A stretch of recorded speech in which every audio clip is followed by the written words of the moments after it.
یه روز بعد دانشگاه خیلی یهویی تصمیم گرفتیم بریم برای فیلمبرداری کمپینی که چون هیچی ازش نمی‌دونستیم یه ذره ریسکی. می‌ترسیم بریم سیاهی لشکر باشیم فقط 2 ثانیه. اما خب همه چی خوب پیش رفت و خوش گذشت بهم. من که چند وقتی تصمیم گرفتم به اتفاقای یهویی نگم. ممکنه تجربه بامزه و گاهن به درد بخوری از بعضیشون در. تجربه خوبی بود. تا الان اتفاقی نیفتاده. خوشحال رفتم خونه که واسه فردا آماده شم. جالب بود.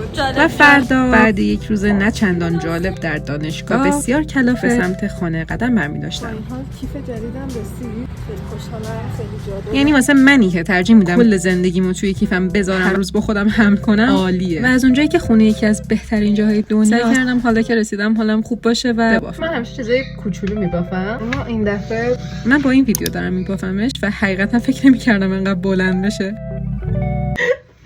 آخه این چیه؟ من طولانی ترین شال گردن بافتنی دنیا رو میبافم و خدایی مدل بافتش خوشگله. فکر میکنم 800 سال طول بکشه تا تمام بشه، مثلا با این سرعتی که من دارم پیش در همین حال که فکر می‌کردم یعنی پاییز چند ساله میتونم ازش استفاده کنم ادامه میدادم. یه چیزی بگم و برم.